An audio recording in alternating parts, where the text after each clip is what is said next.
It's such a joy to speak to you today, to young women around the world who aren't just poised to change the world, but who've already begun changing the world.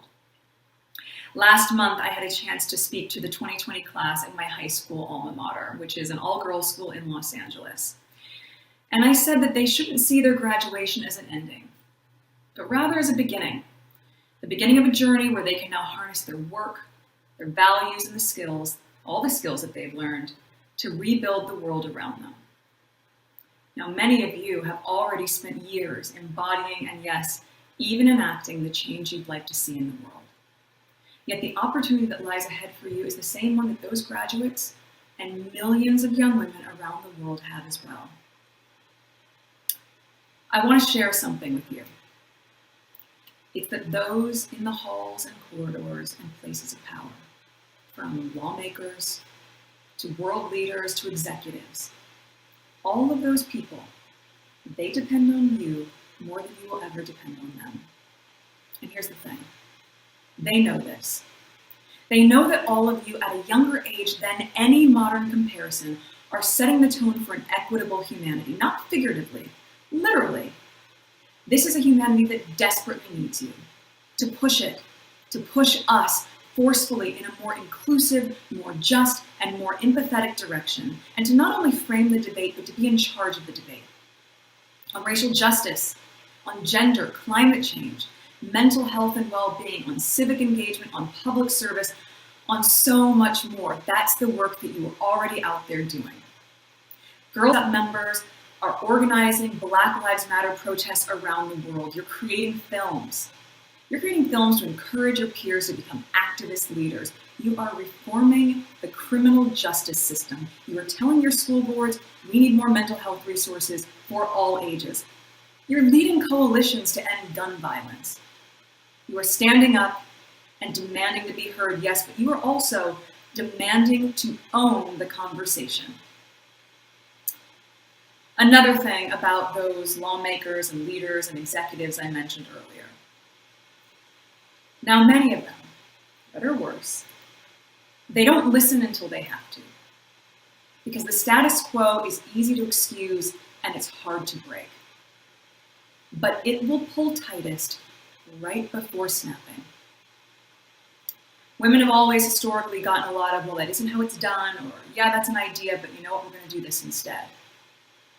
But when do we hear that as women? We hear that in the moments that we challenge the norms.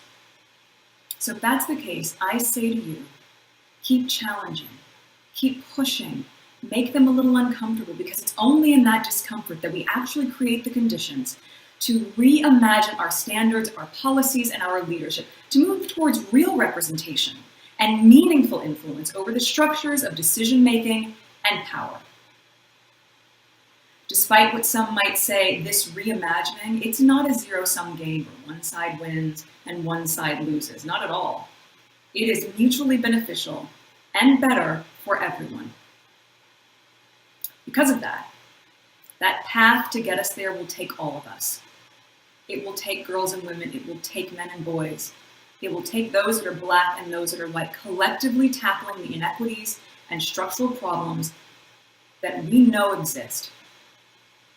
I believe we are on the precipice of transformation. We can accelerate the pace of change, and you know what? We don't have to be satisfied with the current speed of progress. What's more, I think that it's really important to acknowledge the paradox of how this progress is both aided and impaired by our digital space. Your generation is often referred to as the digital natives, and you understand that our online world has the power to affirm and support as much as it does to harm. But we're not meant to be breaking each other down. We are meant to be building each other up. So use your voices, both on and offline, to do just that. Build each other up, support each other. There will always be negative voices. And sometimes those voices can appear to be outsized, and sometimes they can appear to be painfully loud, but you can and will use your own voice to drown out that noise. Because that's what it is. It is just noise. But your voices are those of truth and hope, and your voices can and should be much louder. I know that you've already done so much and made so many people's lives better. The moment we're living through right now asks all of us to do more. It's a moment where your voices and your action have never been more urgently needed. And we can take inspiration from women like Prime Minister Jacinda Ardern, who brought New Zealand together to swiftly and boldly tackle COVID-19. Or there's Maya Moore, the WNBA star who sat out from professional basketball since 2019 to free a man who served 20 years in prison for a crime he did not commit. And those are just two examples. As you well know, there are so many others. Believing in true equality is not enough. It's going to take more than belief. We have to work for it every day, even when it's hard, even when it makes others feel uneasy. We have to speak up for ourselves, and we have to speak out for others who struggle to be heard. Like them, I know all of you will use your voices courageously. And I also know that all of you will use your voices compassionately. Now, compassion doesn't mean we shouldn't feel anger or outrage when we see blatant injustice all around us. I mean, of course we should. But I challenge you to broaden that feeling. The Dalai Lama famously said, "Compassion is the radicalism of our time." Compassion means seeing the pain and suffering of others and knowing that it's our duty to try to help relieve it. Continue to believe in yourselves. Believe in what makes you unique, and don't be afraid to do what you know is right, even when it's not popular, even when it's never been done before, even if it scares people, and even if it scares you a little. Now, under normal circumstances, we would have come together in person for this, and I wish we could. Yet there's something interesting about each of you being in your own community right now. Because our communities are a drawing board for change. They're where your values and beliefs can be manifested and molded into something tangible. Look, sometimes it's not obvious what to do. And often it's fear that paralyzes us and stops us from being brave and being bold. But don't underestimate that you have some of those answers within. Don't underestimate your ability to push through the fear.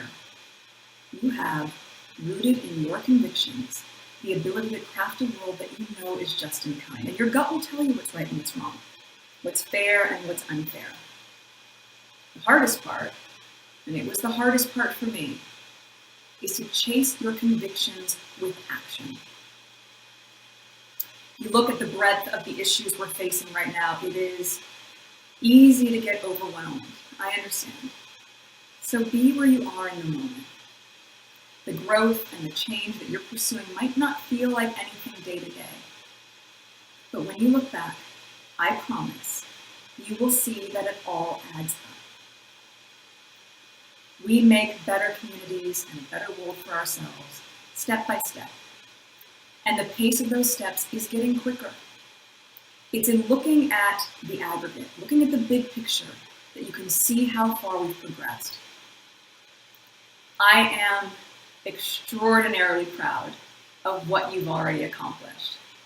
Please continue to honor the conviction and the compassion that's awoken within you. I will be cheering you on, so will my husband, so will Archie, as you all continue marching, advocating, and leading the way forward.